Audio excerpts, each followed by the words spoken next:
Welcome to the Terrible Podcast with your hosts from SteelersDepot.com, where you can find all your latest and greatest Steelers news. It's Dave Bryan and Alex Kozora, always lit, talking Steelers. And now, here's Dave and Alex.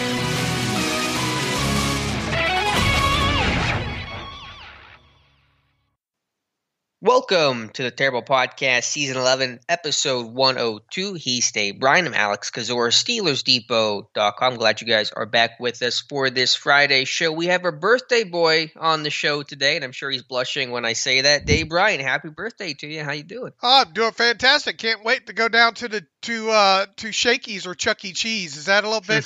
Does that you gonna play in the ball pit and go down the slide? Does that date me a little bit there? You know, I took my wife on. I think it was her 30th birthday. I took her to Chuck E. Cheese, trying to make her feel like a kid. That unfortunately was nearly almost another 30 years ago. Hope she's not listening to this.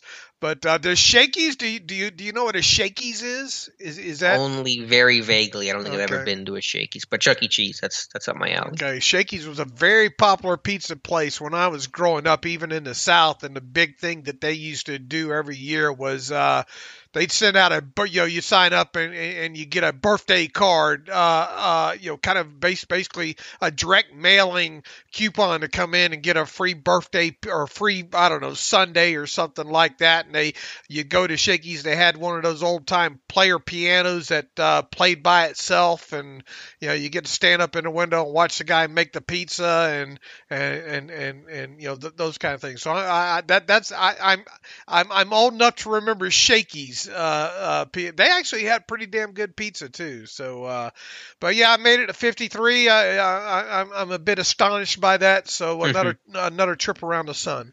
All right. Well, be sure to wish Dave a happy birthday on Twitter or email or however you want to reach Mr. Dave Bryan, the birthday boy.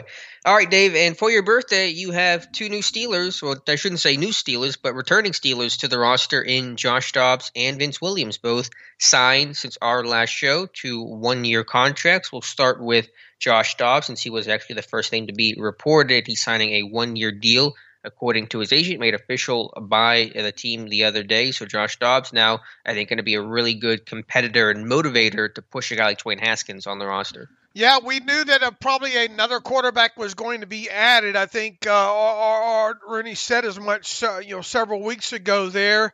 Look, does this prevent the team from drafting a quarterback right now? Absolutely not. I mean, you got Haskins, and I'm going to go out on a limb and project that the Josh Dobbs contract is a 1-year minimum salary deal. I know I'm out there on that, but whoa, slow down with the crazy talk. I know. You get another year older here, and you get a little bit wiser here. But I'm going to go out put on you in the home, Dave. Yeah, I know. Well, look, don't laugh. It's probably coming at some point, but I'm going to go out on a limb and predict that's a minimum contract. We already know that Dwayne Haskins is on a minimum contract here. We'll see about what kind of signing bonus maybe that Joshua Dobbs got. At most, that number is going to probably be $137,500. That's not a lot to invest in a guy, as basically, as you said, to come in. Incredibly bright kid, a guy that, look, you need somebody on that roster to push a guy like Dwayne Haskins. You just can't let him walk in there and, all right, the number 3 spot's mine, and go that way there. Now, once again, I'm another step closer to being right in my prediction, and the Steelers won't draft a quarterback. However, I'm not going to go all the way out there and say it's a slam dunk. But it sure does seem unlikely at this point that this team's going to draft a quarterback, even though nothing's written right now in stone that says they couldn't at some point during the draft. Mm-hmm. Yeah, I think for the here and now, I had a terrible take on this a couple weeks ago that said that you had to sign somebody that was above, the quote-unquote fourth quarterback camp arm to push someone like Dwayne Haskins. And I think Dobbs is a great kind of foil to that, a hard worker, a smart guy, going to make sure that Haskins, as you said, can't feel like he can just walk into the job as the number 3 quarterback. So that's going to get the most out of both guys, but primarily Dwayne Haskins. And then to the point about does this prevent the team from drafting a quarterback, I'm really conflicted. Obviously, on the surface, you would sit there and say, well, there's no need to do that right now. You have 4 quarterbacks. They carry 4 quarterbacks in the camp.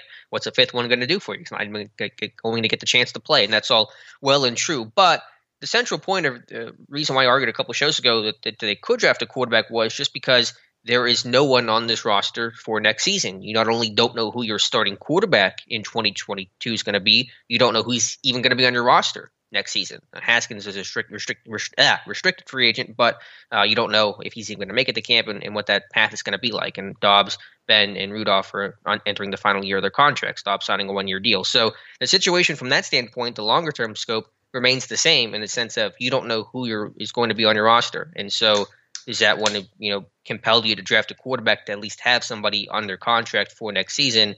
I think it's still possible, but I do think those odds probably took a bit of a hit with the signing of Josh Dobbs. I mean, is it first round or bust at this point, or do you still see a guy like Kellen Mond or Newman, one of those kids possibly? No, I don't see it being first round. I mean, unless Charlie Casserly somehow knows something we don't about Justin Fields falling to 24, which I don't know how Casserly keeps mocking because I don't think it's going to happen. But I think it still could be that mid-round quarterback. I don't think late round either makes sense because that guy probably just doesn't really do anything for you short or long term. But I could still see with, say, one of those 4th-round picks, I think a Jamie Newman, a guy that probably has to sit for a year, didn't play in 2020, needs that time to grow and develop. Still makes sense with Pittsburgh. Now, how do things work if you draft him? Do you carry 5? Do you then just turn around and cut Dobbs? I mean, that gets messy for sure, but I think NFL GMs and head coaches want to have the problem of too many quarterbacks that are good on your roster. And look, too, and we'll probably talk about this at some point. I mean, it looks like we're going to be all virtual all off season here. No on-the-field work. You've yet to see Haskins on the field. You're probably not going to see him on the field unless, I mean, I wonder if at this point, would he even qualify to be one of those kind of non-rookies to participate in a rookie minicamp? I don't believe so unless there's an exception for quarterbacks, but I think if you have 2 years, of actual accrued seasons, I don't think he'd qualify. Okay, so he would be out. Obviously, Joshua Dobbs would be out, right? Who would be your rookie minicamp arm right now? That's a good point. At this point, no one would be eligible. You'd have to bring in a tryout guy or two, assuming that's still going on. Right, and we don't know for sure. Now, obviously, if you did draft a quarterback and you did have a rookie minicamp take place, then that kid, and probably like you said. What did this do in your eyes, to the chances of them actually drafting a quarterback? Did it even move the needle for you? Well, that's where I'm conflicted because my first thought was, yeah, it is going to move the needle, and I still think ultimately it does because you are adding a competent 4th quarterback on the roster, which I think does change the complexion a little bit, but it doesn't change it enough in the sense of, again, my overall point was they could draft a quarterback because they don't want to box themselves into a corner with just not having anyone on the roster for next season. And that hasn't changed because Dobbs is on the roster. He signed a 1-year contract. So I still think that chance is there. Are you fighting a bias here?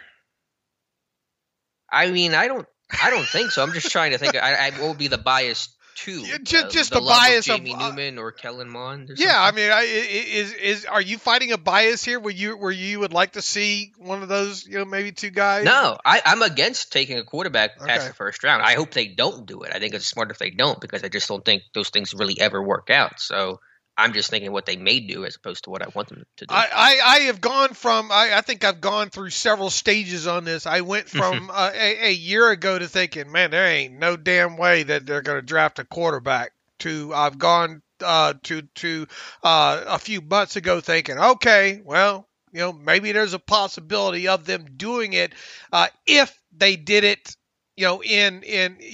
if a first round to move up or if one of those top 4 or 5 guys were there. And then I graduated to the I don't think it's going to happen in the first round, but if it did happen, I could see it being a guy like Kellen Mond, and that's purely I think kind of pro day driven at this point. And then now with Dobbs being signed, I'm back to the point again where I will be pretty shocked if they do draft one. I think so. Again, is that 7 degrees of? I think bargaining has to be in there somewhere.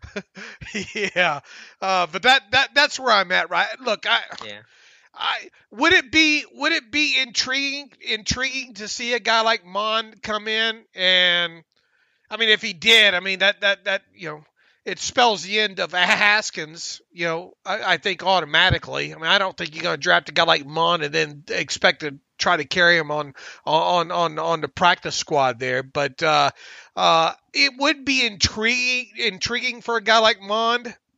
But there's not an ounce of me that really, after watching some of his tape, thinking, oh man, this guy could be it, and history tells you that you don't find those it guys after the first or second round anyway, but that hasn't prevented this team from drafting Dobbs, Rudolph, and Omar Jacobs, Dennis Dixon, etc. Sure. But I mean, is there a lesson to be learned there? I don't know. But But let me ask you this. I mean, again, it goes back to the question of who's your starting quarterback this time next season? TBD, right? Right. And then what quarterbacks are on this roster this time next season? TBD. That's a great question. I really think, and assuming this is Roethlisberger's last year, which I mean, it's a good bet that it is. And it's a good bet that we've had this conversation already a couple times that I think Rudolph's gone unless you blow his doors off, and sign it. It's not guaranteed. Haskins coming back only revolves around him actually making and sticking on the roster in 2021. That's something that cannot be guaranteed at this point. I really think you're going to see a veteran free agent signed, next off season, and then obviously a draft pick, and then you go from there. It's basically now the thing is, I guess with Tommy Maddox and Charlie Batch years ago is weren't they both kind of already on? There was already a bridge, I think, kind of built there to some degree, and I think they re-signed. Then they re-signed Maddox really on the cheap back in 2004, and forget when Batch came along in there. I know he was on the roster Roethlisberger's rookie season. I forget exactly the year that he joined there, but it was a little bit. But there was a little bit of bridge already there that you could say, well, at least this quarterback's under contract, right? Kind of deal there. But I don't know. I really don't think they're worried about that right now, to be honest with you. Man, I would be. I mean, if all your receivers were, their contracts were expiring after the season, there'd be alarm bells going off every single show saying they got to do something to give themselves some internal options, because you just don't want to lose all those guys and then feel like you have to and you're pigeonholed to sign that free agent or make that big splash in the draft. You want to at least have some semblance of, well, we have this guy on the roster that it's been in the building for a year. Not that would probably work out, but I don't know. I mean, like I said, I'm just conflicted in terms of how this affects the odds of them drafting a quarterback. Kevin Colbert's all, we'll tell you, well, we'll always, do what's best for the team both now and in the future, But I mean, this long along in the process with the needs that this team has going into this draft, yada yada yada, and Colbert obviously year to year. I mean, he could very well throw up the deuces after this year. Peace out. Not my problem. Not my job. Look, do I think that that's his attitude? No, but I mean, you look at this team though right now, and they have Roethlisberger back, and their decision to do that, they'll tell you that, look, we think he gives us the best opportunity to win. But all that said, with the rest of the holes on this roster and the draft picks, I mean, hey, look, it circles back to this. Is it impossible at this point that the Steelers draft a quarterback? And the answer still would be, I guess, no. Because of you have guys like Haskins and Dobbs on minimum salary deals. Now they're just not going to throw any quarterback mud up on the wall. I would personally, I would think that I'm to the point that, and I really have been that way for a little while now. It's Kellen Mond or bust right now, I think, in about round 4, right around in there. And to me, that would be the only guy I could see them really drafting, I guess. I've had the thought of Jamie Newman because the report on him is that he really needs a season. He's not NFL ready, so there would be no expectation or pressure to play him in 2021, and he would be, I think, a really good, in the sense of, what makes sense of a 4th-round pick. Okay. But I mean, if you did draft me, somebody's out the door a week after the draft. I think either poor Dobbs or Haskins is gone. Mm-hmm. I would think, because I mean, your virtual off season, you only get 90 guys anyway, I think, and if you're not going to have any of these guys hit the field until training camp, I mean, you one less preseason game, there's just not enough reps to go around, Yeah. So somebody would be out the door, I would think. Yeah, it'd be messy. In conclusion, where I was at before the Dobbs signing, I think in my final mock draft, there was going to be a very high chance I was going to include a quarterback. Now, I don't know what I'm going to do. I'll put it that way. Okay. Put a punter in there.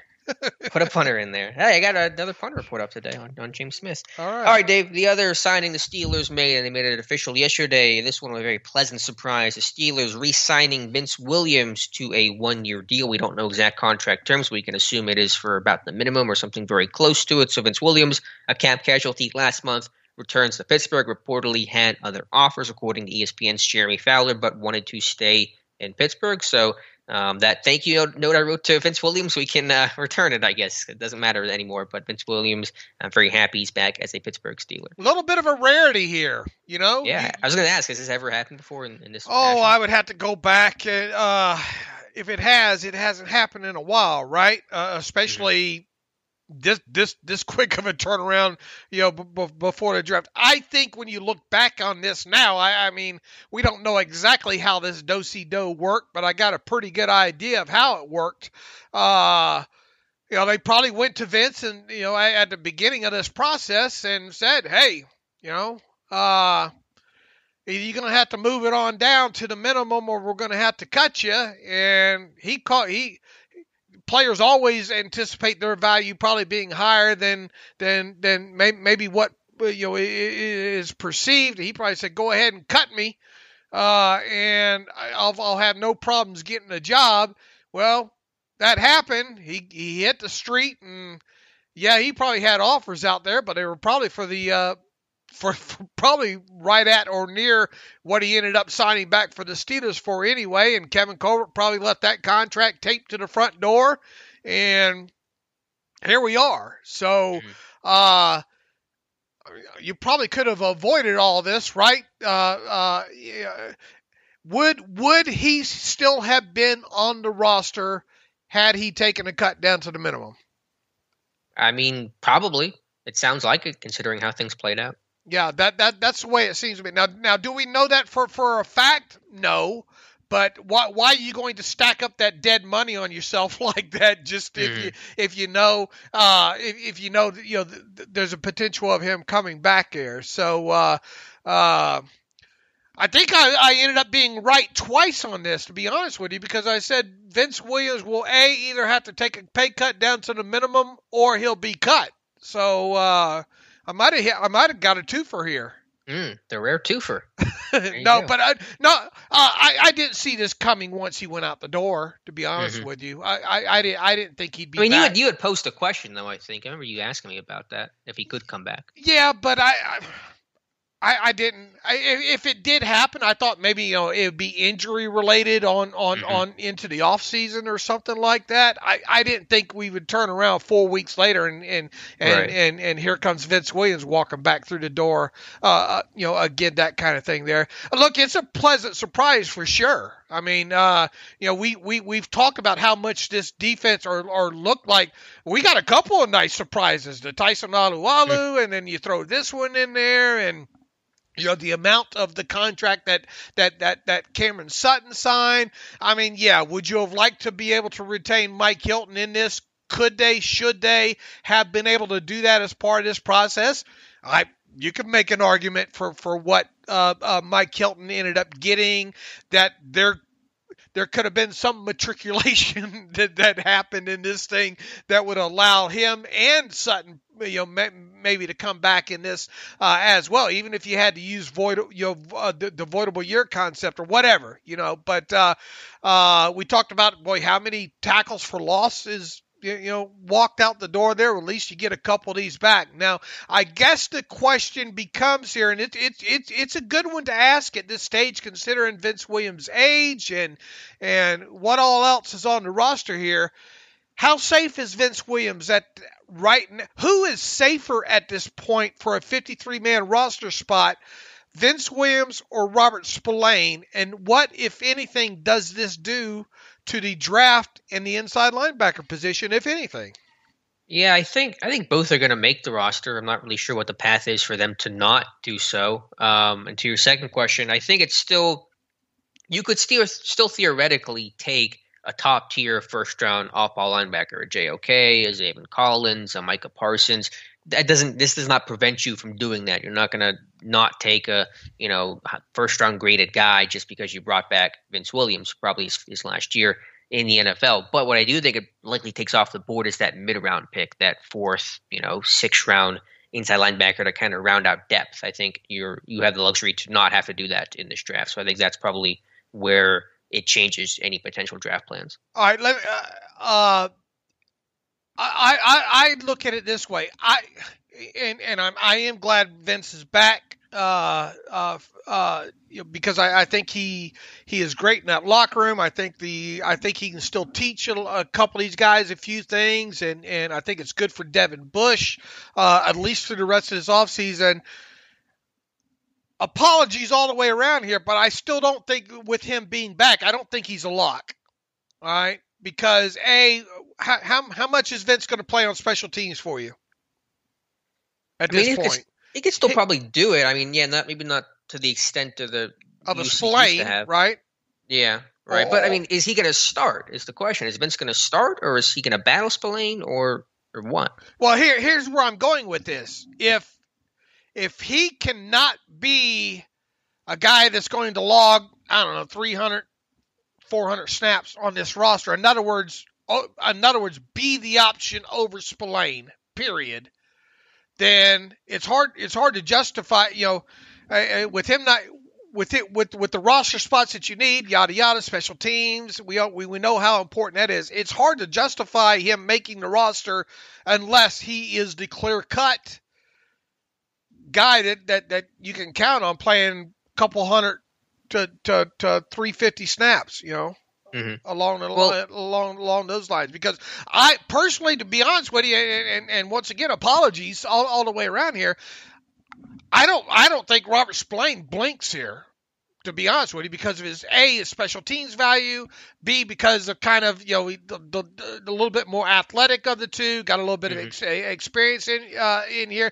Now, is this a little bit of a blow to potential playing time for Robert Spillane in 2021? Yeah, and especially if Vince does what Vince should do, and that's beat him out for a higher spot on the depth chart there. I still don't think this. I don't think this means that Vince is a lock. And once again, I would still consider maybe Spillane more of a lock than Vince because of the special teams value there. And on top of it, as far as the draft goes, though, I mean, I think you got to take it down a notch by a little bit, and I'll leave it there to let you add on to that. Then I want to take it a step further. Okay. I mean, you got two options. Either Vince beats out Spillane for the starting job, and so obviously Williams is going to make the roster, or Spillane is the starter, and then Vince takes on some of those special teams responsibilities because you're not going to have Spillane become a four-phase special teamer and starting inside linebacker for you. So I think either way, both guys are going to be able to fit on this roster. Vince is like 31, isn't he? Yeah. But I mean, I don't think he's incapable of playing special teams. I don't see it, man. I just don't see that. So I think that Vince is going to have to. I think Vince is going to have to win that, beat out Spillane for that depth chart spot in order to stick. I could see this thing playing out where we get down to final 53 time and it comes across Twitter that, Vince Williams was included in the final round of cuts. I'm just saying. Okay. All right. No, I get that. I mean, I mean, would I go bet the house on that right now? Absolutely not. I think there's certainly is a path for Vince Williams, but I would consider Spillane more of a lock than Vince Williams. And once again, I'm pleased as punch, because if Vince Williams makes this roster and still is able to play the way maybe he can play, I mean that guy's deadly against the run. Running backs hate to see him coming. As far as pass protection, but still there is a level of uncertainty, I think, there when it comes to Vince Williams and his roster spot. Look, is he an upgrade over Marcus Allen? Is he an upgrade over UG3? Is he an upgrade over, who else? You got Tigre Scales. Obviously it's better to have a guy like him on your offseason. Here's what I put on Twitter the other day, and this has been one of my mantras for a while. You can never have too many veteran benefit players on your 90-man roster during an offseason. Sure, I agree. And that's where he is. Now, let's roll this back to how this impacts the draft. You just said that, okay, it doesn't prevent you from taking an inside linebacker. In other words, you can throw out my boy Britt, right? There's no sense to take a guy like Britt later in the draft. Yeah. No, I said it won't prevent you from taking inside linebacker in the first round. From mid-round option, it probably takes those guys closer off the table. All right. Now, I have a little one specific. I obviously mocked the Browning kid to the Steelers. What round was that? 2 or 3? 3. Could you see something like that potentially happening, or is this a first round or bust type situation when it comes to the off the ball linebacker situation? Yeah, I don't want to say it's first round or bust. I think that puts it into black and white, terms for an uncertain weekend like the draft is. And if you get a really athletic guy, then that maybe changes the equation some. But I think in terms of that just prototypical depth pick, 4th, 6th round kind of guy, that's a lot less likely now. All right. Now let's circle this back to one player specifically. Your boy J.O.K. You know which way this is going, don't you? Yep. I've watched a little bit more of him now. I've read up a little bit more on him now. Athletic specimen for sure, but how he was used in that Notre Dame defense, and looking at him at all aspects of what he does well, how he was used, what he doesn't do well, you better have a plan for this kid, right? Because Sure. This is not your typical Devin Bush off the ball, throw him in there, 800 snap player. I don't believe. Yeah, you have to have a plan for anyone you draft. You can't fall into the trap of, well, he's just a great athlete, we'll put him wherever and just wing it. That's just a recipe for failure. You got to have a defined position. So for me, I would define his position as an off-ball linebacker in the Steelers scheme with versatility, and we're still going to use his athleticism, overhang defender, things like that. But primarily in the Steelers system, he'd be called and used in meeting with the inside linebackers. Jerry Olszewski would be his coach. Is he a guy that you could envision playing 800 snaps, 800 to 1,000 snaps in a Steelers defense for the next 4 years? Yeah, I think I could. He'd be the linebacker next to Devin Bush in base and nickels, so that's however many snaps that is, 600, 700 snaps, plus whatever else you can come up with. I can't see that based on his tape so far, because he was not used that much. He was used more as an overhang as a slot player than he was even in the box. Right, but he was used in the box, and what about his skill set says that he can't play as an off-ball linebacker in the Steelers scheme? He does not. He runs around. He doesn't stack and shed defenders that way. He's undersized. His tackling needs a lot of work. But Ryan Shazier ran around blocks. Devin Bush ran around blocks. All those guys ran around blocks because they were athletic freaks. And then to the size thing, he's just as big as Vince Williams and Devin Bush. Devin Bush, when he came out, was 5'11", 234 with 32-inch arms. Vince Williams was 6 foot, 233 with 31.5-inch arms. JOK is 6'1", 221 with 33-inch arms. So he's a little bit lighter, but he's taller and longer, and that matters to me more than the weight. And he's a really physical guy, so he plays physical and tough, even if he has to work on block shedding, which I totally agree. He does try to run around blocks too often. Okay, I trouble to see, he's an athletic specimen. He is fun to watch. He's like a guy that plays safety and nickel and all like that. I mean, you can do a lot with him, but does he do one thing extremely well enough? Is he a first-round draft pick just because of measurables alone?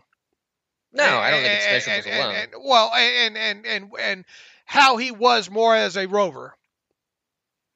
No, I don't think it's based on. I mean, I think you're drafting him because he's an athletic freak. There just aren't many guys. It's your Parcells planet theory. Just not many guys of that size that move the way that he does, and that's just rare to have. And you're drafting off of that. Plus, the dude's 21 years old, who only played 2 years with Notre Dame. So I think there's still a lot of growth on the other side.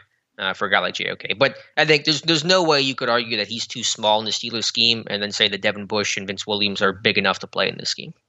Okay, so you still would quantify him as a legitimate selection for the Steelers in the first round at 24 overall? Yeah, I mean, he checks all the boxes he did last week as he does today. Now, do I think he's the favorite to be the pick? No, I don't. I think running back is still overwhelmingly likely, and there's still no, obviously, guarantee that JOK is even there at 24. Would not be surprised in the least if he's off the board at 19 or 20 or somewhere right above Pittsburgh. But I think he's still an option because he checks every single box that you look for in a first-round pick. Right. I outside of having a position, he does. But, I mean, I would play him as an inside linebacker. I mean, I think because where do you what do you think his NFL position is? I mean, if you draft him that early, he damn sure better be an off-the-ball linebacker. Or even just broadly, whoever drafts him, what are they drafting him to play? Linebacker? Because he's not going to be a full-time slot corner, I don't think. Here's what I feel with him after watching more and reading more on him. I don't think he's a slam dunk first-round draft pick. I think he's a guy that's more of a chess piece kind of guy that you get in the second round. Now, he's an athletic freak now. I mean, there's no two ways about it. I mean, right. And he does, like you said, I mean, great kid. I mean, you listen, you had a nice article about him and all after his pro day media session and all like that. I'm not so sure that this isn't another one of those guys that just is more of a second round pick than anything else. Could you envision the Steelers using him 700 to 800 snaps in his rookie season if drafted 24th overall? Yeah, I think so. I mean, if you're drafting him, you're probably going to play him. And if he can play next to Devin Bush, I mean, that's 600 snaps, something right there. I get what you're saying, and you're right. We do have to be careful of, he's such a great athlete, and we just tell ourselves that 50 times, and we don't actually create a plan for how to use him. And then right, and we have a spot. And this is a common trap, right? I mean, sure. You get caught up in the media aspect of a lot of these kids, and then that the media says, or Jeremiah or Gilbrandt says this guy is right here. But then you get to the draft, year in, year out. Who was the kid from Michigan last year that everybody's darling that said was going to go in the first round and ultimately didn't because he really didn't? Is he an edge rusher? Is he off the ball linebacker? Who was the Michigan outside linebacker that we had discussions about? Uche? Josh? Yeah. I think sometimes we get caught up in these guys like this because of the athleticism and the profiles, and the media says this, and then everybody turns around after the draft and says, why the hell is that guy still on the board in the second round? I mean, did people really think Uche was a first-round pick by the time the draft rolled around? Yeah, I think there were. Okay. I think it's more analogous to compare him to an Isaiah Simmons, who went 8th overall, who was that, defensive is even a safety chess piece type of thing. And I don't think JOK. But he was a bigger Planet Theory kind of kid, though, wasn't he? I mean, was he? I mean, maybe he weighed a little bit more, and he was maybe a little bit bigger. But it was a similar idea. A really good athlete. Where do you play him? That was the question. But just a really kind of freaky dude who played in a top school in Clemson. He was a bigger guy. Yeah, 6'4", 238. I mean, sign me up. I mean that's Zavin. I mean, what's Zavin? He's like 260. Okay, he's a little bit bigger. But once again, you get when you circle this back to JOK though. I mean that he's mighty light in the britches, man. Yeah, but. Again, it's like 10 pounds. I mean, and he's 21. I mean, Vince Williams was 233. I think people still think Vince Williams is like 260 pounds, and he's never been that guy. He's been like low 230s. Same with Devin Bush. So is 10 pounds that much of a difference when JOK is taller and I think more importantly longer? I mean, 33-inch arm is all about length. I think when you're playing off-ball linebacker and you're light, you're facing 200-pound lineman, you need to have the length to be able to stack and shed these blocks. Okay. I mean, I wanted to address that particular player. Let me ask you, which of the two between Browning and JOK could you most see? Could you see JOK in the first versus Brown? I don't think Browning's in play at 24. I might be wrong. Okay, but I think you're right. I view him more as maybe second or third. Okay, possibility. I guess what my question would be is, what could you see happening? What's more likely to happen? JOK in the first, or Browning in the second or third? Yeah, I think both are possible. If you maybe choose to, I think Browning in the second or third is more possible because I think they're going to be very committed to going offense, specifically running back in the first round, and so just second, third round gives you more options, more possibilities of them going defense and off-ball linebacker. And any other inside linebackers you could see potentially being the pick in, let's say, rounds 1 through 3. I mean, Zavin's not going to happen, right? Based on the history, it would say that it's not going to happen. All right, and I think the Missouri linebacker's a little bit. I think people trying to shoehorn him up there a little bit too high. Mm-hmm. Yeah, again, if Vince Williams doesn't prevent you from taking that ultra-athletic, linebacker with all the upside of JOK or Browning, but I do think it probably limits, as you said, the KJ Britts of the world, some maybe even Nick Bolton, kind of a thumper, later round pick kind of guy. I like Bolton. I just think people have him up maybe a little bit. I think people are a little bit just too high on him. We see inside linebackers get pushed down if they're not, athletic specimens, and right.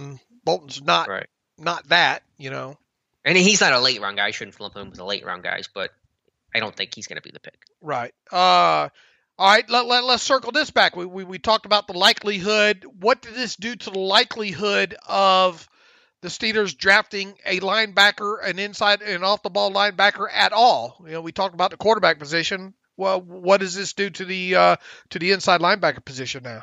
And then I'm going to take this to another, which way I'm going to go after this too, but go ahead. Crank the dial to 11, Dave. I think for early rounds are still an option if you get a really athletic guy, a Browning, a JOK, someone like that. The later round guys of the, KJ Britts, as you mentioned, is probably a lot less likely. That's how I would frame things. Okay. Now, what did this do to, did we just become best friends? No. What did this do to? Did outside? The reason I came out of it because the way I'm going to phrase this. Did outside linebacker just jump inside linebacker as far on the Steelers draft need list? To be honest, I think it was already ahead of inside linebacker even before the Vince Williams signing. But now that's happened, I think the first position they take on defense will probably be an outside linebacker. Right. You could make an argument that they already needed it anyway, that it was already, but the addition of Vince Williams certainly lightens the load, right? Yeah, because again, there is nothing behind Alex Highsmith and TJ Watt, and you're on there. I put you on there.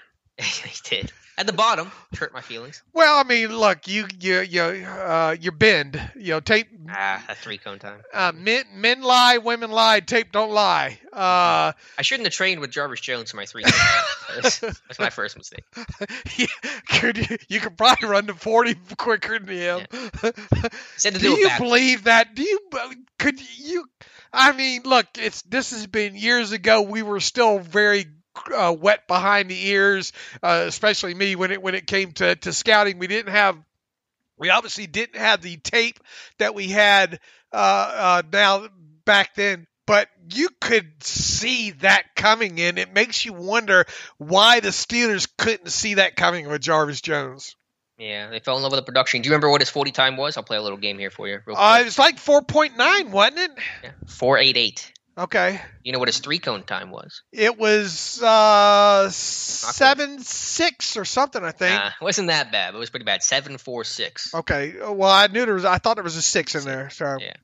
Yeah. Pretty. And he was a first round pick. And the thing that when you turned on the tape and just this is off, no sense talking about the milk being spilled, but man, you go back. I remember going back and looking at all the sacks, man, and breaking those down. I think they're somewhere on the site, to be honest with you. But man, just where was that's back when you start when sack quality started coming into play there, and man, just his college sacks, there just wasn't a lot of high quality wins in there with him. But anyway, circling this back. I think it is clear cut now, and yeah, you could have probably made an argument that Dave, it was already this way anyway. But I think it really is now. I would expect the likelihood of an edge to get drafted, which me and edges, they draft 7 of them if I was calling the shots. That and 1 tight end. Edge is a lot more likely to be picked in this draft before and instead of an inside linebacker, period. 100%. I think it's probably the first position they look towards because they've done nothing to really address it, and they have to have a number 3 behind Highsmith and Watt. And I think I ran a terrible take about this not too long ago and saying they need to do something, and lo and behold, like 2 days later they signed Cassius Marsh, but that's not enough. And they also added the Notre Dame kid. It's still not enough. Are they going to be able to add? There's not much out there. Are they going to be able to add in another edge before the draft? If they don't, man, it's a rarity for Kevin Colbert to really leave that big of a kind of a hole, if you will, heading into the draft. Yeah, I think it's a signal, though, obviously, that they're going to attack it heavily and early in the draft. They try to fill as many positions as they can, and what they can't do, then they say, well, we've already added inside linebacker and offensive line, so those aren't as big, compelling needs, so now we can really feel like we can attack and be aggressive with drafting running back and outside linebacker. And I think tight end, too, man, unless Jesse's waiting outside the door, I think Jesse's waiting till after the draft. He doesn't want to get screwed over the way he did before in Detroit. Right. Well, but, no, I agree. But, those 2 positions are really kind of glaring right now, right? How early do you think Edge – because we know Edge is going to get drafted, but how early do you think that conversation starts? I think it's a more interesting question. Well – I think it could start as early as the second round. I don't know if you can – I don't know if you can completely rule it out in the first round. Yeah. I don't know how in love are they with Owa or how do you pronounce his name? Yeah, is it? Someone told me yesterday. Owe? I think it's Owe. Owe, the Penn State kid there. Mm-hmm. How is that another kid that they are just? I went and the last couple of days went back and looked at some film on him. I mean, you want to talk about athletic off the chart and the bend and the first step and those kind of things. The big talk with him is where was the production last year, right? Yeah, 0 sacks. 0 sacks. The guy does a great job of getting tackles with that quickness to overset. And I view a lot of his wins and pressures of getting tackles to overset and him with that counter back inside. That's his counter in my opinion. But he, as a pass rusher at the NFL level, he's going to be a work in progress, I think. But the measurables are there. But the measurables were there with Bud Dupree, were they not? And I mean, is this Bud Dupree part 2? Yeah, a little bit. But the Steelers have always valued production, and I forget exactly what Dupree's numbers were, but it was more production than what Owa had this past season. And so that just maybe because he's a freak, but they usually like more production with the first round picks. Who are the possibilities of maybe first round edge for the Steelers? It'd be him and the Georgia kid, right? Mm-hmm. I think the Georgia kid would be a great fit. I know people will complain about Jarvis Jones in 2.0. Nothing even close to that. I think he's Aziz Oltiari. I still struggle with the last name, but yeah. Why do really, they give us the names that tough to pronounce? Yeah, really, really strong run defender and good length, and maybe a little bit on the lanky side, but has really good core strength. And I think does he get to 24? I doubt it, but if he did, I mean, I wouldn't hate that pick. I think he's a really good outside linebacker. I mean, it would be those two, and then that's kind of it, right? Because the Miami's Jalen Phillips. Yeah, he's a little bigger than what they like, I think. Well, I think the size is fine. I'm worried about the concussions. Dude's had 4 concussions, had to retire, UCLA transfer. They're a really good athlete, but just a ton of risk there. I mean, Jalen Phillips reminds me of kind of the Farrell, the Clemson, Cleveland. Clee Farrell. Yeah, Clee Farrell. Farrell that, they just, that body size might be a little bit big for him. 6'5.5", 260 pounds, just not kind of in that wheelhouse, I don't think. That was Dupree, though, coming out, wasn't he? Dupree was a lot lighter than that, wasn't he? Was he? And maybe he dropped some weight, but I mean, he was obviously a physical. I thought Dupree was around. Wasn't Dupree 6'4", around 269 at the combine? Was he? He might have dropped a little. I think he dropped some weight though in the process, but I mean, he was obviously a really big dude. Okay. Now I could see. I'm a huge Rodney Perkins, man. A lot of people try to shoehorn him up there in that first and second round, but I think because of what he is it drops him in that area where I think the Steelers could get him maybe in the third round potentially. Mm-hmm. I really like Hamilcar Rashed Jr. there out of Oregon State, maybe even a round later. Some potential there. And I think overall, Patrick Johnson out of Tulane is another one I think could potentially fit there. So I think they'll have their choices when it comes to outside linebacker candidates in the mid round, and that's kind of where I now am. And I didn't address edge in my mock, did I? You did with Shaka Toney in the 6th. Oh yeah. That's another one that break. If you got late and you didn't get one, mm-hmm. And that's exactly why I put him in there. So yeah, I think they go edge in this draft for sure right now, and I think they could do it in various different rounds as well too. Yeah, but I think it'll happen earlier than later. I think round end 3, of day 2. Yeah, again, even starting second round I think is possible, but I think third, maybe with that first 4th round pick, could see it. I've kicked around some of the Florida State guys. I got 2 interesting guys who are at his pro day: Carl Dunbar, Tomlin Colbert, Joshua Kendo, and the Janarius Robinson. Kendo's the better athlete, but doesn't have as much production. Robinson, though, he's bigger and he looks even bigger than he's listed, but he plays the run really well. He's got great length. I think that's a guy that makes a lot of sense. Who's the better kid of the two? Do you know? The better kid? Yeah, like just off the field? all around. Yeah. Which one have you gone deep enough to say, oh man, I could see him being a Steeler? Robinson. Kendo he's a better athlete, but there's just not a lot of production. I think it's just a big projection with him. Okay, I haven't watched. I don't think I've. Boy, Robinson, look at that. I just noticing the RAS score on him. Yeah, and Kendo's was actually even better. But they're both physical freaky dudes. Their height, weights, length, all that, pretty crazy. Yeah, I'm gonna have to probably watch those guys this weekend. And 123.1 is the sports score that I have on Robinson, and on Kendo, yeah, 9.59. Yeah, you might be onto something there. You might most definitely be onto something. One of those two kids there. Yeah, Robinson had better production, but it still wasn't great. And some of it, I watched the quality of it. North Carolina, his cleanup sacks. Clemson, he had 4 tackles for loss. You're thinking, wow, 4 tackles for loss against Clemson. They all came in the second half, and Clemson was up 42-0. So it's kind of like, how much did that really count? So, but I do like his game.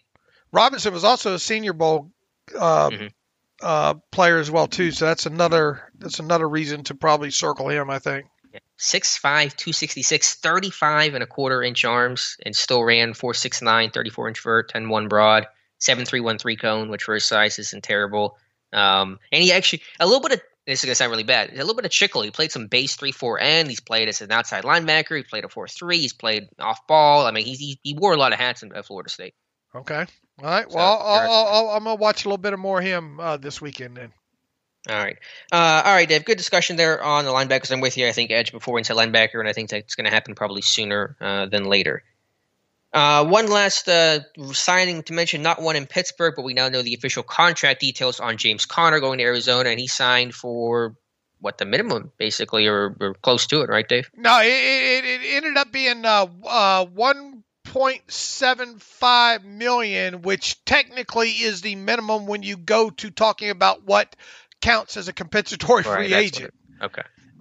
There. So that it's no surprise that number came in right at the number where teams can say that doesn't count as a compensatory free agent there. So I think it's a $500,000 signing bonus. The whole thing's fully guaranteed 1-year deal.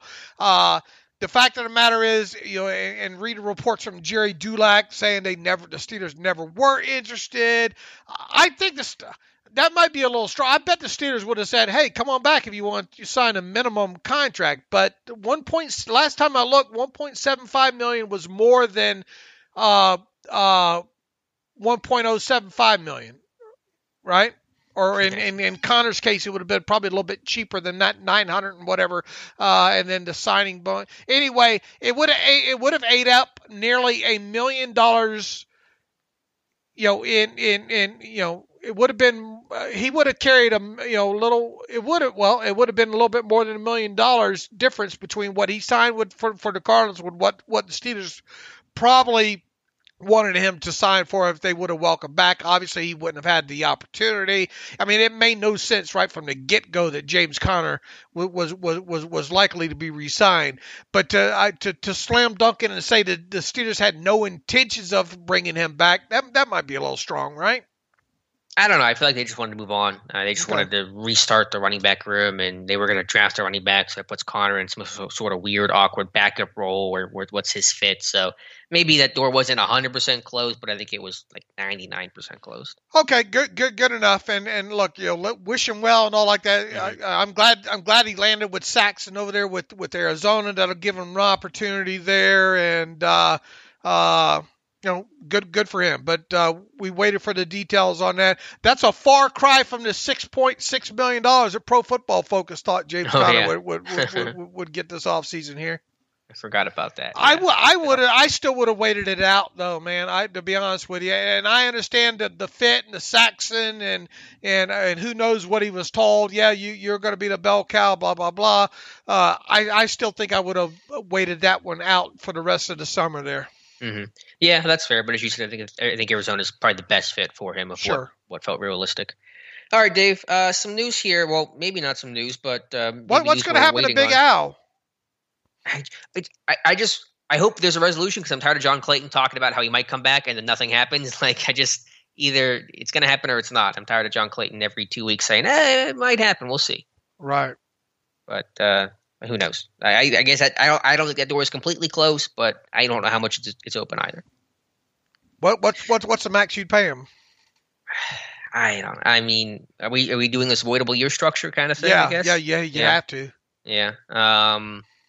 I mean, you mentioned $9 million. I mean, I don't really have a number in mind that would feel like that's too high or too low. I'm retiring if you're not going to pay me $8 million. I think. Yeah. Yeah. I don't know what to make of a situation because we've heard nothing about his market. Right. Absolutely nothing. Really. Yeah. For a guy that's been a starting left tackle for 5+ years. You talked to Dangerfield. Have you told the people about that? You talked a little bit about that, right? Yeah. Yeah. He said he was still in contact with the team, but they haven't really been that close, obviously, in talks. Yeah, he's going to have to make a decision or get off the pot here pretty soon. I think. I would imagine he's got a couple teams looking for him at minimum salary benefit deals, and that's all he's going to get. So he's going to have to make a decision real quick here. It really be nice to see the Steelers team re-sign Jesse James before the draft, but I have a feeling you might be right. He might be waiting till after the draft here. Right, because again, he went to Detroit, and then a month later they draft Hawkins in 8th overall, and he gets screwed, and doesn't really get much of an opportunity in Detroit. All right, Dave. The NFL has announced their offseason schedule, the virtual aspects of it, the on-field aspects of it, rookie minicamps, OTAs, things like that. But in response, because this was not coordinated with the union, and so several teams, including the Seahawks, I think the Raiders, many teams so far, 6 or 7, have sent out a 9, up to 9 already, have sent out a statement through the union saying that they are not going, either all the players or the majority of players will not be attending the voluntary workouts. They don't feel it's safe. They don't want to be in person right now the way the NFL is setting up its offseason schedule. The Steelers have yet to make any formal announcement, but Cam Hayward has come out against the NFL, pushing to have in-person workouts this offseason. Cassius Marsh might have made some sort of reference to see you in minicamp. Not quite sure how to interpret that. I would expect that the Steelers will make a statement saying that they will not be at voluntary minicamps or workouts, I should say, in the next couple of days. Is this a dog and pony that we're seeing here? Like every day, 2 or 3 teams making an announcement to kind of make to stay in the news cycle. I mean, we all know what's coming, right? I mean, we're all 32 teams by the time maybe the draft rolls around are going to have announced this. Is this orchestrated? Does it feel like it? Maybe it's either that or it's just, as one team does it, then each team starts talking with their own guys and they're just taking time to talk to everyone and make decisions. And maybe that's just the process of teams coming together one by one to make decisions. It just, to me, it feels like, okay, there's another 2 teams. Is there probably going to be another 2 teams today? At some point, the Steelers are going to make the same announcement, right? I mean, because they have 0 players on the Steelers roster right now have off-season workout bonuses tied to them. So these guys will get the per diem, and then that's it. All right. The question I have is, with these players, they're saying they're going to not show up for the voluntary workouts. Do they still plan to show up for the mandatory minicamp that'll take place at the end of the offseason program? I would think so because, A, it's mandatory, right? And I think it's written that way. Now, here's the thing. The teams will obviously. Why wouldn't you still want to go in like phase 1 and work out and use the facilities and under the watchful eye? Is that what they're railing against? I mean, the on the field stuff barely even takes place until later on in this thing, right? I mean, usually in April, you go in and you do a lot of conditioning stuff, right? And they want everything virtual for the safety aspect of it. So I understand they might be there for the mandatory minicamps because it's mandatory, but their argument is that it's just not safe to be around in groups right now. And so because it's mandatory minicamp doesn't make it any safer, obviously. So that kind of feels a little weird that we won't show up for the voluntary stuff, but the mandatory minicamp, we'll go because it's safe. I mean, it wouldn't be any safer. Yeah, but what's safer going in to work out and the team will obviously probably work with you and say, okay, only groups of 20 or more, 6 foot, blah blah blah, all the equipment sanitized. I mean, what's better from a potential injury aspect, going to the team facility that way or going down to the local Planet Fitness? Right. Well, yeah. And I know this is I know this is a problem that you deal with all the time with the Planet Fitness yourself and all like that, but love the free pizza. What free pizza? Really? I think they offer free pizza. I've never been in one, but I mean, you see where I'm going there? Yeah, I mean, I'm not making the argument. I mean, they're making the argument that it's not safe. I'm not commentating or adding. Right. I'm not saying you are. I'm trying to wrap my brain around why that portion. Are we still going to say we're boycotting, but please leave the doors open to the facility, Yeah, I mean, the union and the players, at least reps, want an all virtual offseason the way last year was, where there weren't any in person happenings until basically training camp because they feel that's the safest thing to do. But to me, it's kind of funny to say voluntary minicamp, that's not safe. Mandatory minicamp, it's safe. We'll go because we have to. I mean, if you're going to boycott, voluntary boycott the whole thing. Do you think we're going to get to a point? What do you think is going to happen? And we don't know yet what's going to happen with these rookie ones, right? Still? In the sense of, are they going to happen? Right. Or what? Yeah, I mean, they're going to Do you take that as part of the boycott? I mean, maybe, but if you're a rookie or a first-year player and you're like, man, I got a chance to get some reps and, like, I got to go to this thing. That's kind of, I think, how a lot of players are going to react to it. Yeah, it's going to be interesting. It doesn't sound like it's going to happen, but I don't think we have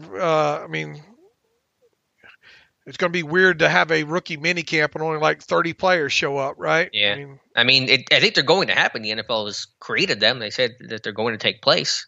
And I think, I don't know what's going to, are draft picks going to show up to this? Is Trevor Lawrence going to show up to a rookie minicamp? Or that's basically my question, To stay at home. I don't know. I mean, that's a good question. So I don't know exactly how this is going to play out in reality, but I do expect the Steelers to make some sort of statement along with a growing number of the league about how they plan to not be there for voluntary workouts. Do you think we finally get to a point?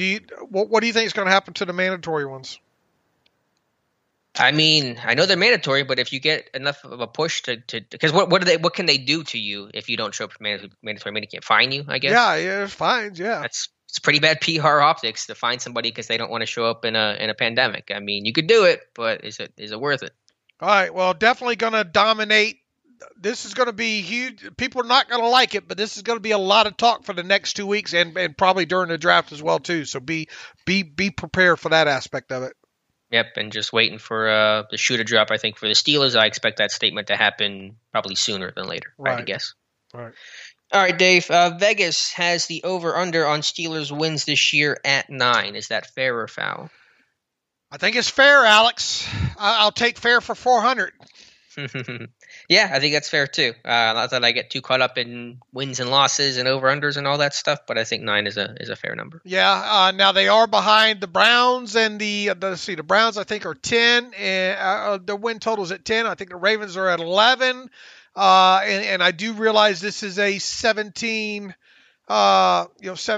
game schedule now, but what has obviously the return of Vince and return of Tyson Alualu when we thought originally they were going to be out the door, factors into this to some degree. But does it shift it by, let's say, a half a win? And I would think the answer is probably no. I don't think the draft, when it's all said and done, is going to make us say, you know what, they had a damn good draft. Let's move it up another. That's good for another half a win. So. I do think, though, I would – man, that's a tough number, isn't it? Would you take the over or the under on 9? You can't take the push. You cannot take the push. You have to – I mean, that's tough, isn't it? Yeah, because, again, 17 games, so they're essentially saying the Steelers will go 9-8 this season. Ooh. So do you think it's more likely they go 10-7 or 8-9? These are all weird numbers. I'm not comfortable talking about these. I'm not breaking either. My brain. I got that kind of Michael from The Office. I got that grimace look on my face right now. Yeah, I don't know. I mean, I guess the optimist in me, the fanboy in me, would have a 10 win. The good old Dave Bryan take it from 10-6 to 10-7. In other words, I'm saying, okay, well, I'll give him one more loss. I think that's where I'm at. 10-7. That's probably not shocking, is it? Yeah, I mean that's probably where I'm at too. If you made me choose, I'd rather say 10-7 than 8-9. But maybe that's a little bias of me trying to be a little more optimistic about this. I mean, what's the chances that 9-8 is actually the real number? Yeah, decent chance. So anyway, interesting that hits, and I can't see that shifting too terribly much after the draft and on into the offseason, really. Mm-hmm. All right, Dave, jumping back to the NFL draft, Dane Brugler for The Athletic had a full 7-round mock come out the other day, and he ran through the picks, or you were with the article running through the picks for the Pittsburgh Steelers at number 24 overall. No surprise there. He has him taking running back Najee Harris. Yeah, he evidently read my mock, didn't he? Looks like I think overall, top to bottom, not a lot to nitpick here. I mean, Najee in round 1, he obviously has Quinn Miners going in round 2. I think I had Quinn in round 3 or 4. He's got Stone Forsythe, the guy we haven't really talked a lot about. I don't think the big Florida tackle there going into 3rd round. You could definitely see some instances where maybe that plays out. Trey Brown, another a cornerback that I don't think we've spent a lot of time talking about, going in in where's he got him? Is it the first of 2 4th-round picks? Yeah. Mm-hmm. And then the second guy that I probably need to go watch some tape on this weekend while I'm turning on the pass rushers, Chris Romp out of Duke. Tell me what you know about him. Not a lot either. That's probably a guy I need to watch more of. I've watched the other guy, Victor Dimukeji, but I haven't seen a lot on Chris Rump. Okay. Obviously, the Steelers don't have a 5th-round pick. In the 6th round, he has Max Duffy. He's obviously been reading the Alex Kozora scouting report and reading my mock draft there. When it comes to that, I really like a couple of these 7th-round picks that he has, though. Marquez Stevenson, Houston wide receiver. I think our own Tyler Wise has been honking that horn quite a bit, hasn't he? Yeah, and I know we discussed Stevenson, I think, on the last podcast. Right. Talked about his speed. And then closing it out with Texas A&M linebacker Anthony Hines III, which I don't know much about. Yeah, same here. But overall, I think it's a very realistic and a very well done job by Dane Brugler. You don't see too many national media mocks that I think kind of hit all the right notes, but this one seems to do so. Yeah, so good on him for that effort, for especially for a 7-round mock draft for a national media guy. Good on Dane Brugler on that one. You can read the quick recap, and the link to that's on SteelersDepot.com as well too. Man, I still got a bone to pick with you about releasing that. And when is the next part of that series coming up? The what Steelers look for series? Is that today? No, it's not going to be today, but it probably is going to be soon. What's your gripe here? What's the Steelers Depot HR department? I'll forward you to. Yeah, because you released that after I released my first mock draft, the interior line position. I still am. I'm still kind of biting my lip on that because you dive deeper into the Notre Dame player that we talked about. Robert Hainsey. Yeah, Hainsey there. The Pittsburgh kid. Man, you start digging deeper into his backstory, into what he did at the Senior Bowl, all the way around. I think I would have put him in my mock draft here. I probably would have got a few more kudos for doing so. It smells like he could potentially be the guy. Now, I guess the question becomes is, because look, even with a guy like Quinn Miners, who we talked about and we both like, there is some degree of projection in there if you're going to kick him inside. You had that same level of projection when you're talking about Hainsey going inside as well too. What the price versus what you get? What's the better bargain there? Miners in the 2nd or Hainsey in like the 4th? Yeah, it's a fair question. I mean, I like Miners more at center than I would Hainsey, but I like them both there. And you're right, there was a projection for both guys because they didn't primarily play center. They really didn't play any center in college. No. Hainsey didn't. I don't think Miners did either. So there was a projection there, sure.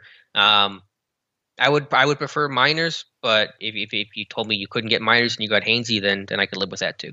How legitimate is that, do you think? I mean, I think it's hugely legitimate. The kid is squeaky clean, Hainsey, talking about Hainsey and say like around 4. Yeah, no, I think that feels like it's very possible. The only thing that gave me a little bit of pause was, and who knows what's happened since we talked to him, but when I asked Hainsey at his pro day presser, had he spoken to the Steelers, he said only at the Senior Bowl, and everyone talks to the guys at the Senior Bowl, so there hadn't been any indication of post-Senior Bowl contact. That still could have happened after the pro day. Who knows? But that was the only thing that gave me a little bit of pause, was there wasn't more interest in that. But Juju Smith-Schuster, they only talked to him once and they drafted him, so who knows? Didn't we talk to him though prior to them actually doing the stuff at the pro day? Correct. Okay, so lot could have happened when Clem and company were there. Right. It just would have made me feel a little bit better to know there was a Zoom call or some sort of meeting before that. But again, it could have happened during or after or something like that. But other than that, I mean, yeah, you're right. I mean, I watched his tape.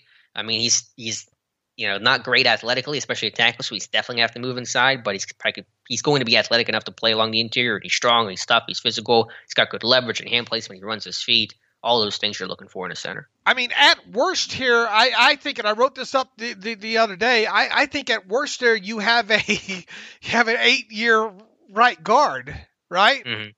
Yeah.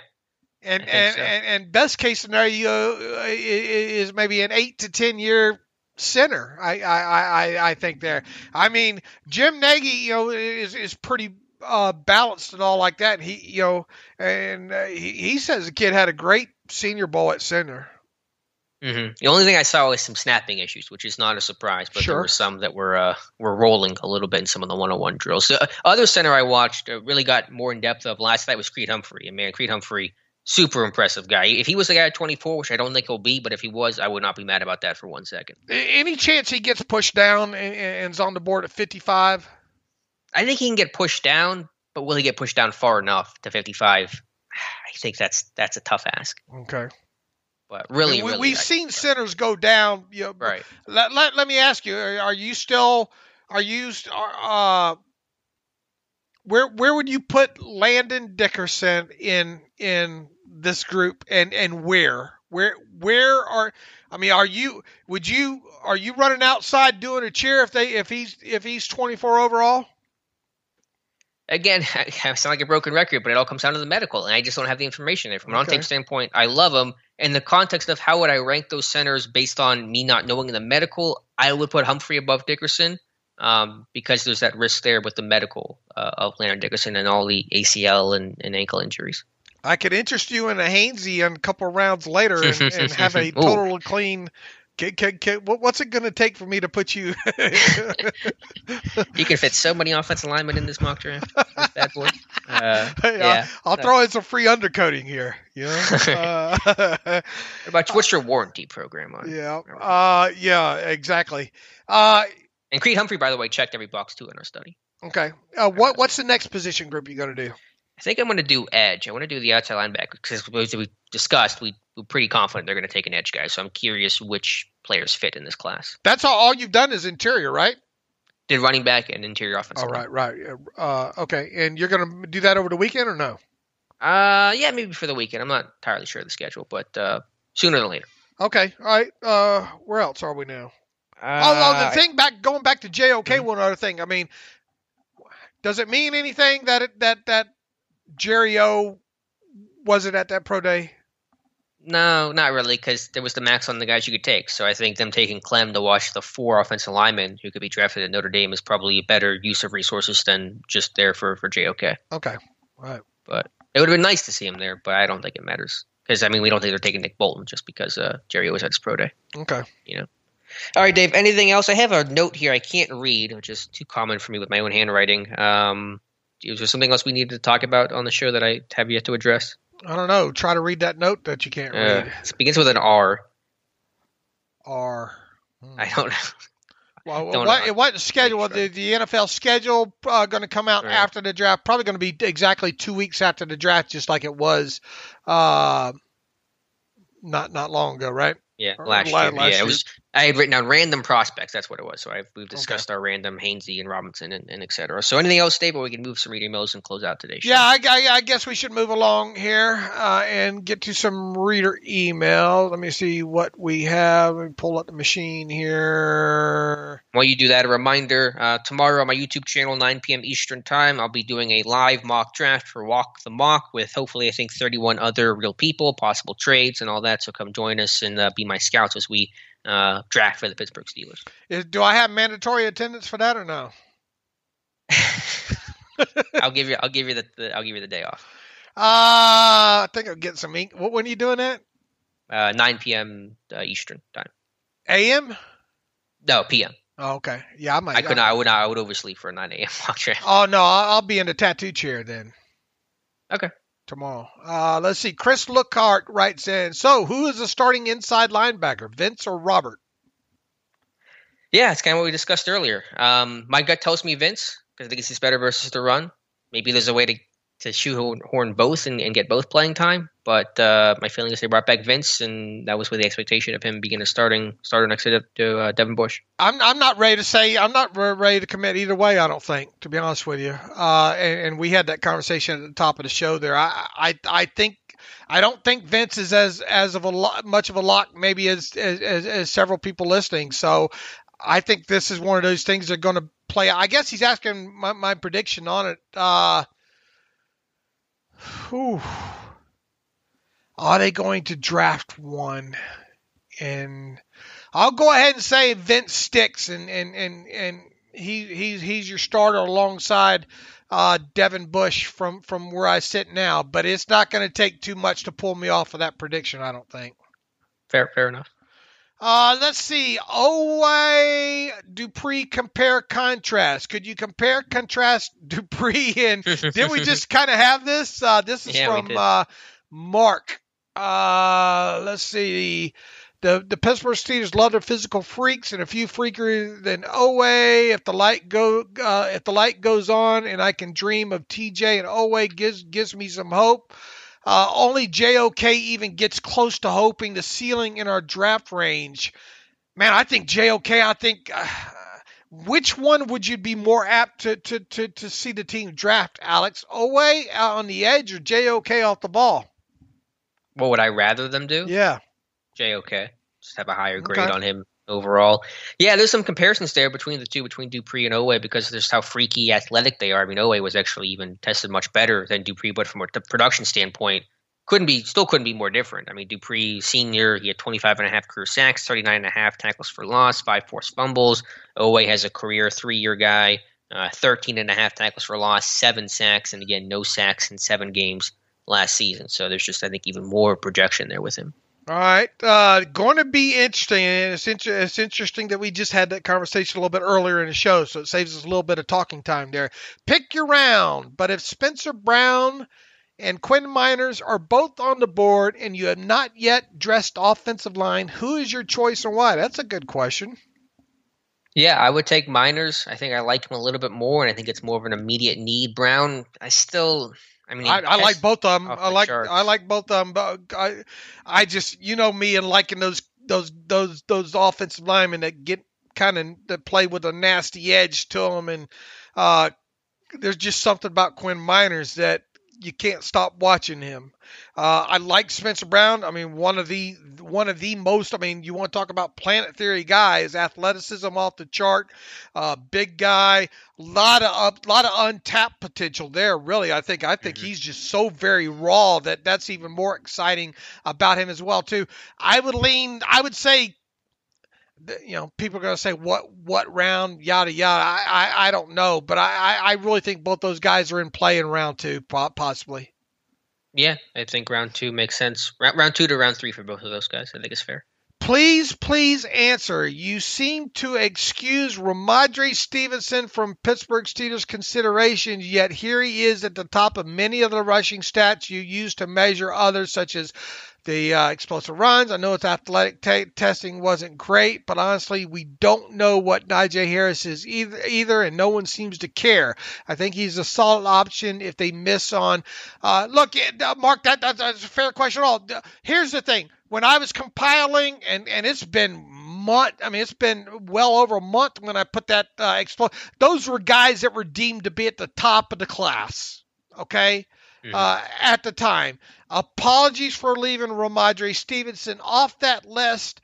Yes, I mean, I think Alex has proven, didn't your study put him right square in kind of the sights? It did. He would have checked every box, but he missed the broad jump by literally 1 inch. And I was watching him last night because I was watching Pete Humphrey, and I was watching the Florida game in the bowl game, and he looked really good. I know Josh has been really high on him, and Stevenson, a big guy, but very quick feet, very good change of direction. I think that's an intriguing guy. So could he potentially be in the picture if they don't get one of these guys in the first 2 rounds? Could Ramondre Stevenson be in the picture? I don't know, round 3, I don't know where people have him kind of slotted. I would think middle of the draft kind of guy. Yes, okay. He should be in consideration. I think Mark's wanting us to kind of admit that. And yeah, he should be. Yeah, that's fair as a fallback option. If you don't get Najee Harris or Etienne or whoever, you're talking about, Trey Sermon, Ramondre Stevenson. Those seem like sensible fallback options. All right. Simon Short writes in, Dave and Alex, first I want to say great job this offseason. Almost every question I've thought of has turned into a segment or article before I could even send it. Hey, at least we're doing our job there. Latest example was Alex's breakdown of top talent at pro days attended by Tomlin and Colbert. My question is, why is Trey Hill a day 3 guy compared to Humphrey Myers? Every time I read about him, there are a lot of positives. So what drops him down compared to others? Could they really wait till the 4th round to grab him? Yeah, I've kind of bounced around on where Trey Hill's going to get projected and taken. At the start of the draft, I thought he was maybe even around 3, maybe even around 2 kind of guy. I think the issues with him is that the position. I think he's a decent athlete. I think there's a little bit of snap to him. I mean, he's not a tremendous athlete, but I mean, I think he can pull, and I've seen him get out in space a little bit. A, the position gets pushed down a little bit, and then B, I wonder if there's a concern about those knees. He had 2 knee surgeries. I don't think either were major, but 330 pounds with knee surgeries, he needs to drop a little bit of weight. Maybe there's some concern there on those things. And I think obviously not as undersized as, say, Quinn Miners from a height standpoint, but I don't believe – I think Trey Hill is under that 6'4". Is he? It's right around there. I mean, I think he's got good size overall. Right. What did he weigh in? I think he came in lighter for this pro day. Yeah, 6'3.5", 319, but 33 5/8 inch arms. He got some wings on him too. Yeah, only 17 reps on the bar. I know he's got longer arms, but that is a pretty light number for an offensive lineman. And I don't think we know the agility, what and all like that. I don't think. We don't have a sports score on it because it's incomplete, but the RAS on him for what was done is just 2.04. Whew. Yeah, not very good. So, yeah, you can see why he's down a little bit. Right. So that we don't want to completely throw him out as not being an option, but I would think it would be, I don't know, I'm guessing 5th round would be kind of his market value. Yeah, for Pittsburgh, probably take him there with that 2nd, 4th. I like his game. I think he can be a good player, but I don't think he's going to be a day 2 pick. Dante Bisogna, outside of running back, somebody to help fill Hilton's role is arguably the team's biggest need out of the many needs. Players like Elijah Molden, Javon Holland. Did we answer this the other day or no? I don't know if we did. I don't think we did. This was from 2 days ago. Javon Holland and Richie Grant would fit well at 55. There's quality day 2 prospects here and more depth in the middle rounds as well. Obviously, Samuel Jr. checks a lot of boxes, as you guys have noted too. For me, Holland is the most interesting. No 2020 tape, but 9 interceptions in 2 seasons with Oregon. We've kind of hit on him a little bit since the pro day, haven't we? Holland? I think you did. I think you've talked about him some. You like him. RAS score 9.54 and has slot experience and can provide safety. Does Holland have all that much? I don't think he does have all that much experience in the slot, unless I'm confusing the two. Can provide safety depth with the ability to be a future starter there too. Who's your favorite that you've watched on tape? I wouldn't say, Dante, that I have kind of a favorite there, but the Steelers have looked at a lot of these kind of hybrid types, right? Mm-hmm. Yeah, and Holland, I think, is in that camp. Do you have a particular guy that you like that you think fits well? I think the TCU kid. Bounce back to his name here. That's who I'm circling on. Unless you're talking about Morgan, I'm talking about Ardarius Washington. I'm talking about the other one. Oh, you're talking about Trevin Morgan, and I don't necessarily love Washington, but I think they can see him as a Mike Hilton type of guy. Okay. There's not a lot of great, true kind of slam them in there nickels, right? Yeah, I mean Molden, but he didn't test great, which isn't. That's going to be a turnoff to the Steelers, I think. Yeah, Shakur Brown didn't test great either. He actually tested really poorly. In terms of nickel, I'm trying to think here in terms of slot guys. Trying to go down the list of names. Debo's more of an outside guy, right, from Stanford? Mm-hmm. Yeah, he's more of an outside guy. Aaron Robinson from Central Florida, I think, is a potential day 2, round 2 slot guy. What about Eccles out of Kentucky? I haven't watched it. He was I don't think he went to the senior. I think it was the East-West Shrine Game kind of honorary invite there.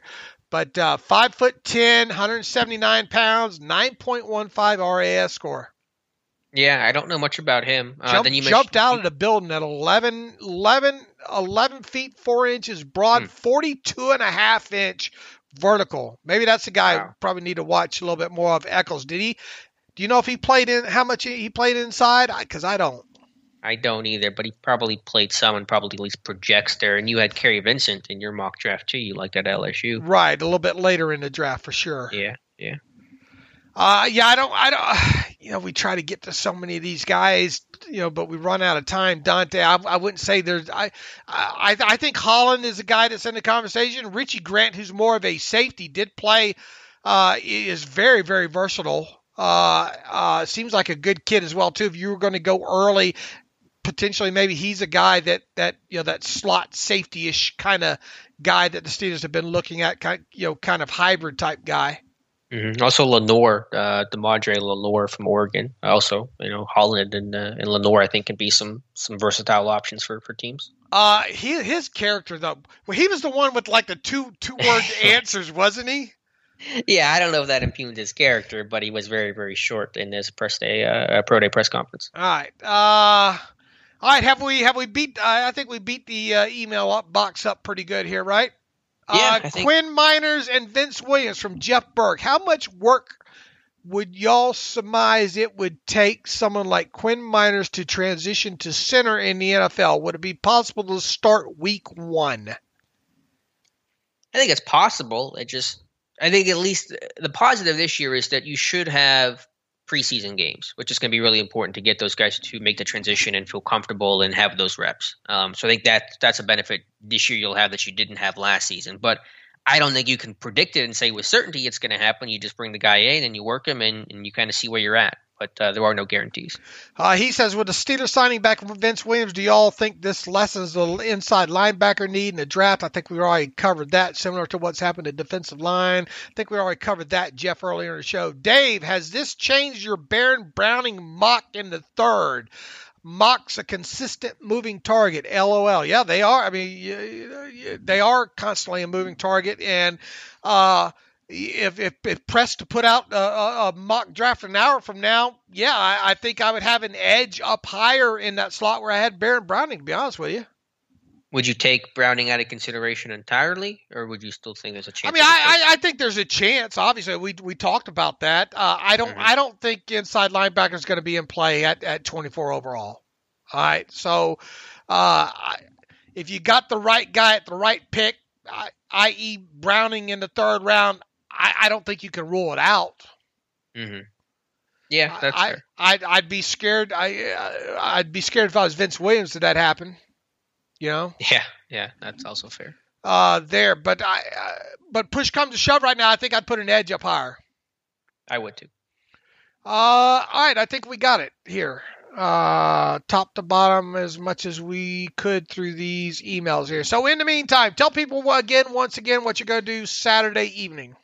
Yeah, tomorrow night, my YouTube channel, I'll be streaming live, provided all things go off without a hitch, over on Walk the Mock. It's a 3-round mock draft with trades. I think the goal is to get 31 other real people being GMs for other teams. I think they're up to like 20-something so far. And you guys can come hang out with us and help make the picks for me. All right, and we are going to try to have another kind of a round table type situation here, podcast. I don't know, Monday night. I don't know when we're going to do it, but with all of our draft guys, you probably get tired, or I know they get tired of listening to me. They probably never get tired of listening to you talk about draft prospects and all like that. But try to get some of these guys that do draft profiles for us, maybe all on one. Kind of a group call, if you will, and talk about some of their favorite draft profile players that they profiled this offseason and what they maybe think, less of us, more of them maybe, right?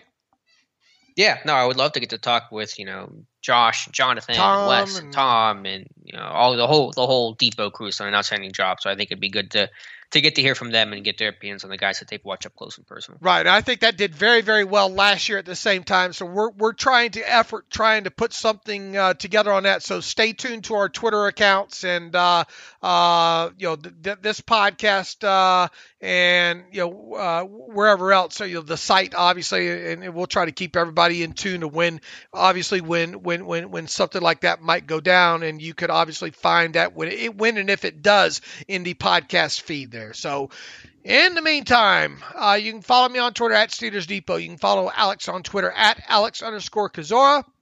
You can follow the show at Terrible Podcast. Email the show, theterriblepodcast@gmail.com. If you like what we do and you want to donate to the cause, please go to SteelersDepot.com, hit the donate button up right navigational bar. Also, if you like an ad-free version of the site, go to SteelersDepot.com, hit the ad-free button up right navigational bar. For $25 for one calendar year, you can have an ad-free version of the site.